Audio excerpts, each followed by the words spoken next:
안녕하세요. 10학년 학생 여러분. 이번 시간은 세 번째 소단원 점과 직선 사이의 거리를 구하는 내용을 학습을 하도록 하겠습니다. 목표는 정말로 딱 한 가지입니다. 점과 직선 사이의 거리를 구하자는 거예요. 어떻게 구할 것이냐에 대한 개념 열기 문제를 잠깐 보도록 하겠습니다. 오른쪽 그림에서 발자국은 건호가 구름판을 밟고 제자리 멀리뛰기를 하여 생긴 것입니다.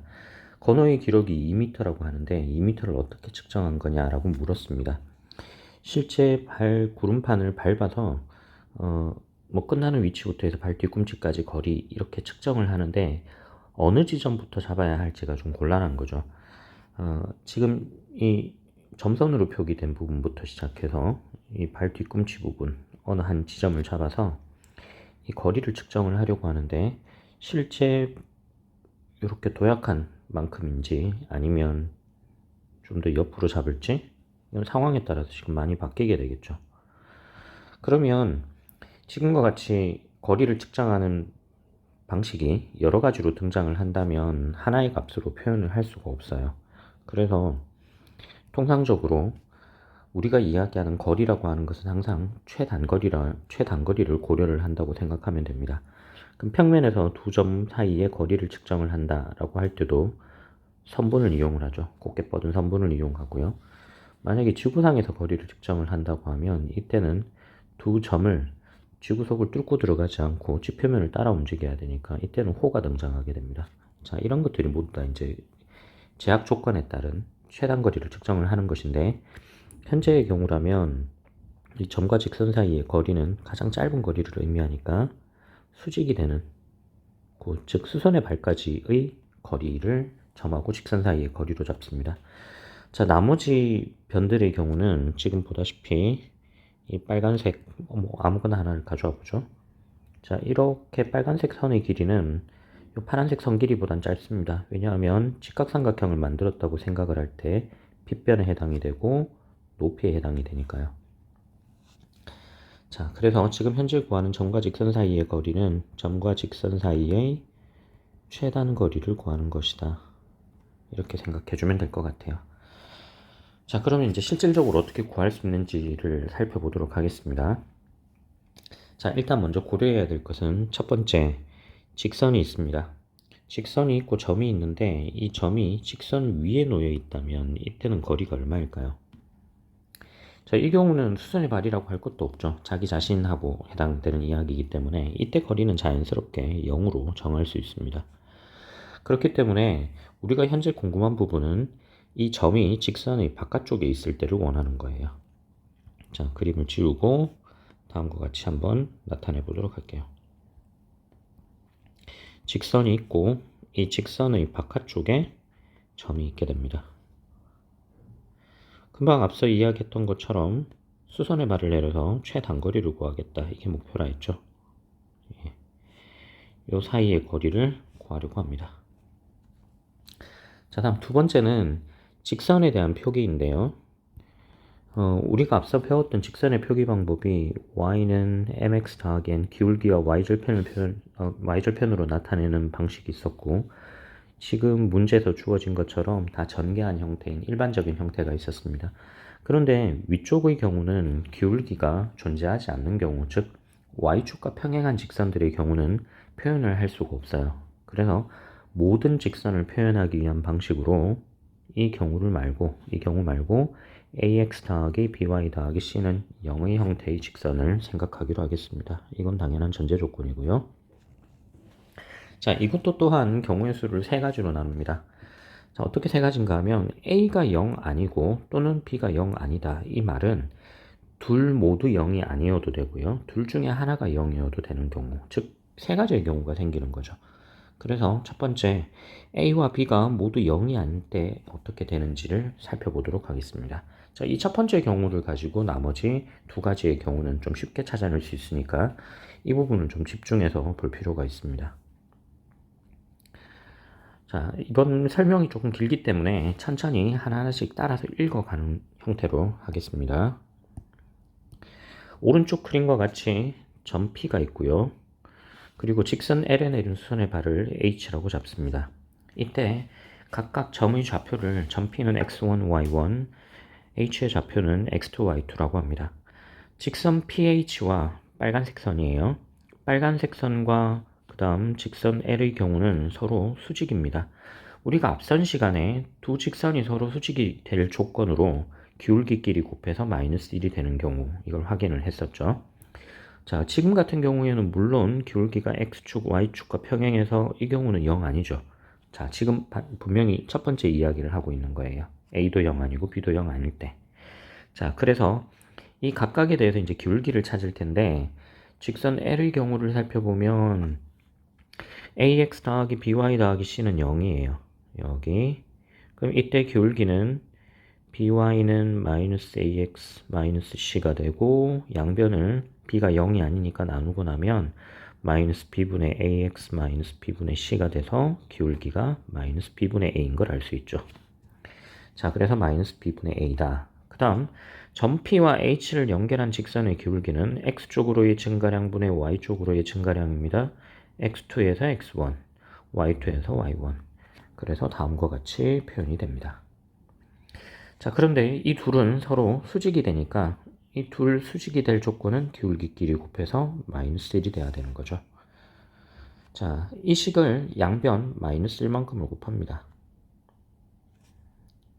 그런 다음에 식을 변형하면 아래쪽과 같은 형태가 등장합니다. 이렇게 되어 있어요. 자, 이 식은 어떻게 해서 만들어진 걸까? 이제 잠깐 살펴보면요. 양변에 이 분모에 있는 b x2-x1만큼을 곱합니다. 그러면 a 곱하기 y2-y1은 b 곱하기 x2-x1이 되죠. 그런 다음 양변을 다시 a로 나눠요. 또다시 양변을 b로 나눕니다. 그렇게 해서 얻어진 식이에요. 자, 이제 이 변형된 식에서 분모는 당연히 0이 아니고요. 분자도 0이 아닙니다. 왜 분자가 0이 아닌가 하면 지금 보다시피 이 x1, y1이라고 하는 점은 직선의 바깥쪽에 있습니다. 그리고 h는 수선의 발이죠. 이 수선의 발이기 때문에 지금 보다시피 이 두 x1, y1, x1과 x2, y1과 y2는 일치할 수가 없어요. 여기서. 그렇기 때문에 분자도 0이 아닙니다. 자, 이때 이 값을 k라고 둘 거예요. 그러면 1번식과 2번 등식 두 가지가 나오죠. k는 a분의 x2-x1. 두 번째, k는 b분의 y2-y1. 그렇게 해서 이 첫 번째 식에서 양변에 a를 곱합니다. 그래서 얻어낸 식이 이거지. 여기 첫 번째예요. 두 번째 식은 양변에 b를 곱합니다. b를 곱해요. 그럼 bk는 y2-y1. 여기 두 번째 식이 나오는 거죠. 이렇게. 자, 그 다음 여기서는 이제 잠깐 전환의 분위기가 있어요. 한편 우리가 찾고자 하는 것은 거리였잖아요.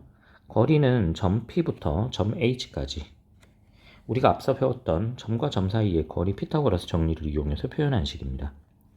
그래서 루트 x2-x1 제곱 더하기 y2-y1 제곱으로 표현을 할 수 있는데 금방 앞에서 봤던 이 x2-x1은 ax라고 했고 y2-y1은 bk라고 했으니까 이 값을 각각의 위치에다가 대입을 하게 됩니다. 대입을 한번 해보죠. 자, 이걸 대입을 하게 되면 a제곱 k제곱 뒷부분은 b제곱 k제곱이죠. 이걸 정리한 식이 아래에요. 이렇게 됩니다. 자, k가 양수인지 음수인지 이건 알 수가 없기 때문에 루트 k제곱은 절대값 k로 바뀐 거예요.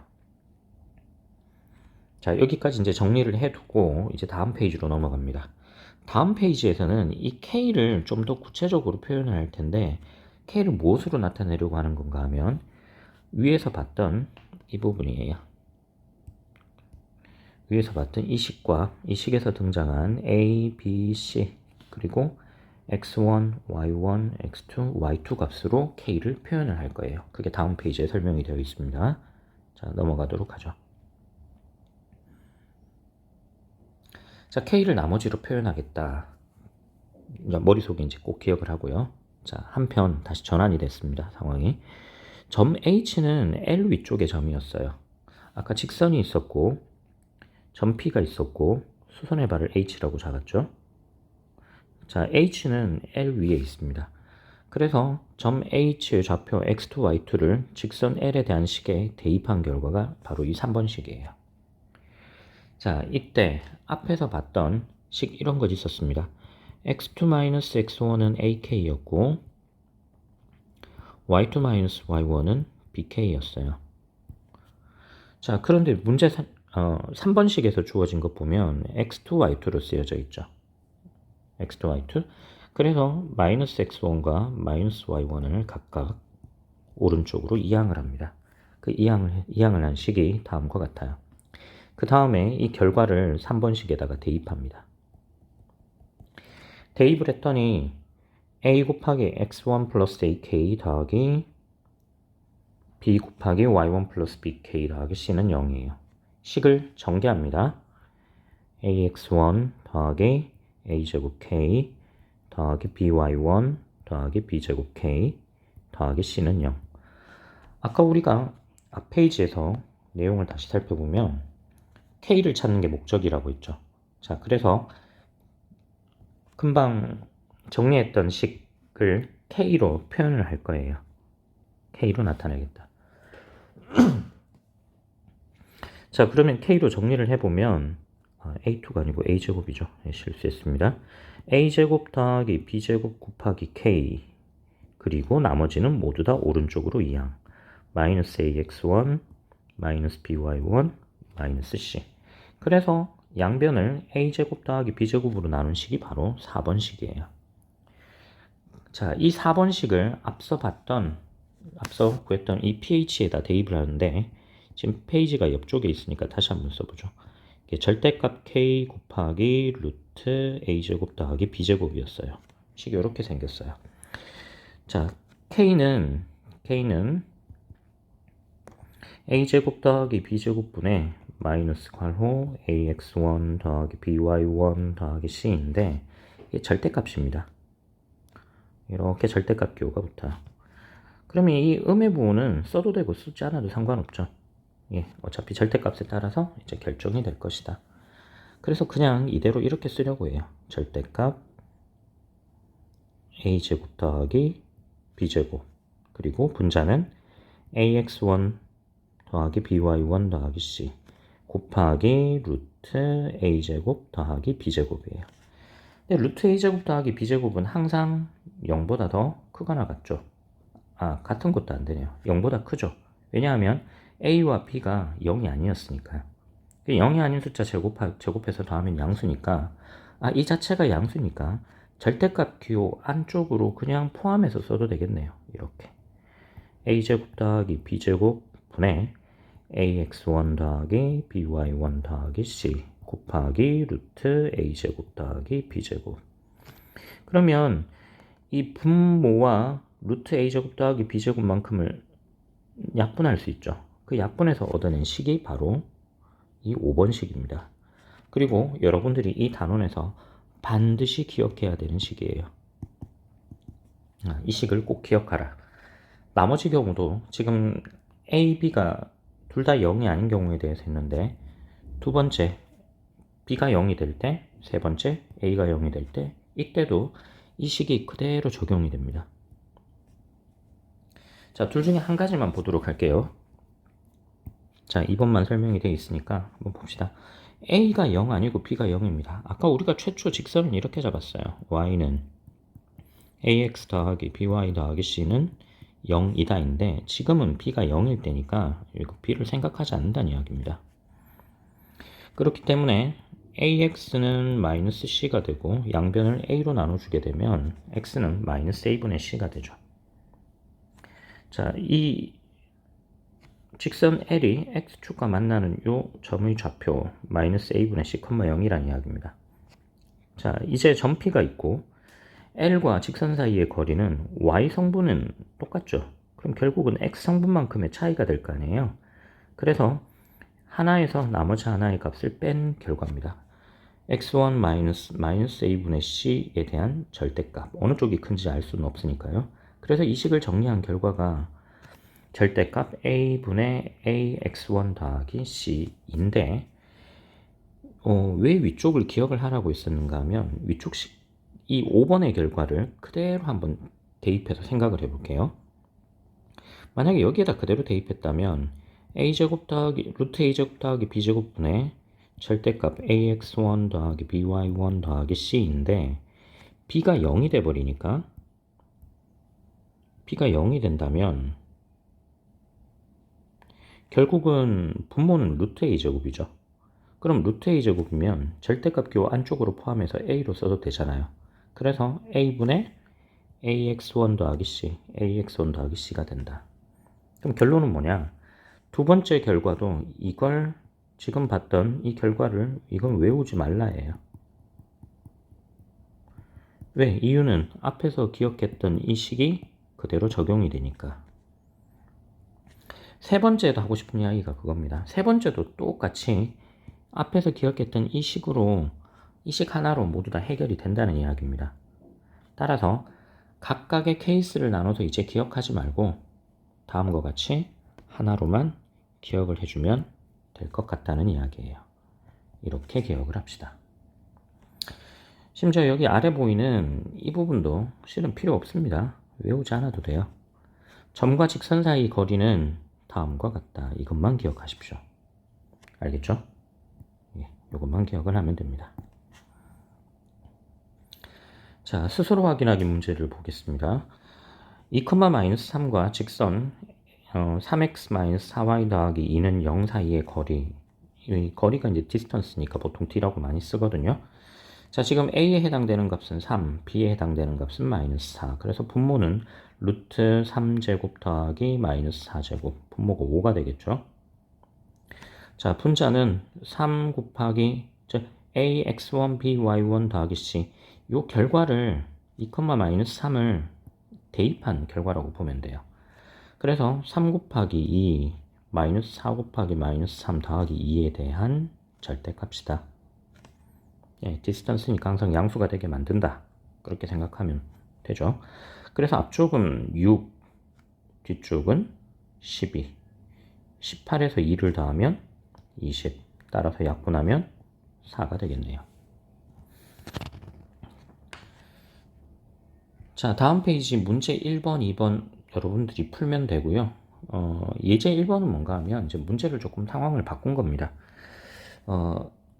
뭔가 조건을 우리가 응용 문제를 풀 때 하나의 조건을 빼고 나머지를 집어넣고 이렇게 되는 거잖아요. 이제 그 부분입니다.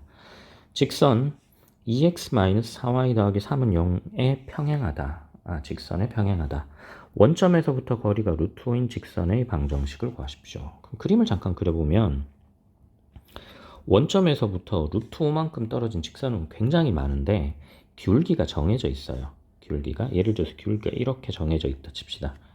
요 거리가 이게 루트 5라는 이야기입니다. 근데 이게 하나만 있느냐? 아니에요. 하나 더 있습니다. 루트 5. 그래서 정답이 두 가지로 나오겠죠. 두 가지로 등장한다. 자, 이제 두 번째는 교과서에 있는 풀이를 따라가 보면 직선에서 기울기를 찾고 이 기울기에 해당되는 직선 만든 다음에 이걸 일반적인 형태로 돌리고 문제를 풀었어요. 자, 틀린 건 아닙니다. 틀린 건 아닌데 굳이 이 직선하고 평행하다고 하는데 한 번에 찾으면 되지 왜 이렇게 따로 찾을까? 그러니까 굳이 이렇게 할 필요는 없다는 뜻이에요. 그럼 어떻게 하면 좋은 거냐? 자, 이 직선하고 평행한 형태는 이렇습니다. 2x-4y 더하기 k는 0 이런 형태예요. 무슨 뜻인지 이해가 되나요? 요 x와 y 앞에 있는 계수의 비율이 2대-4 따라서 아래쪽도 2대-4면 평행이죠. 그리고 또 한 가지 2와 -4는 이건 약분 가능하기 때문에 2x-4y라고 쓰지 말고 그냥 처음부터 x-2y라고 써도 되겠죠. 자, 이렇게 두고 바로 문제를 풀자. 그렇게 하고 싶은 말이에요. 자, 그 다음 원점에서부터 떨어진 거리가 루트 5가 되는 걸 찾아요. 자, 그럼 이제 루트 5가 되는지 한번 찾아봅시다. 거리는 앞서 루트 a제곱 더하기 b제곱. a에 해당되는 값은 1, b에 해당되는 값은 -2. 1제곱 더하기 -2제곱 분의 절대값 0 0 대입하면 k만 남죠.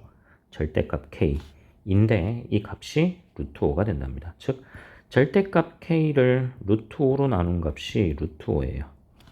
그러면 절대값 k는 5가 돼야 되죠. 따라서 k가 될 수 있는 값은 플러스 마이너스 5예요. 그럼 우리가 찾는 직선은 뭘까요? 금방 앞에 썼던 이 식에다가 대입하게 되면 x 마이너스 2y 플러스 마이너스 5는 0으로 쓰면 되겠죠. 자, 이건 부호가 겹쳐진 겁니다. 이건 따로따로 썼고요. 자, 두 가지 풀이 중에 어떤 걸 해도 좋은데, 어떤 걸 사용을 해도 좋은데, 선생님이 생각하기엔 이 방식이 나은 것 같아요. 자, 이거 잘 기억하고 나머지 문제들도 한번 천천히 풀어가시기 바랍니다. 다음 시간에 만납시다.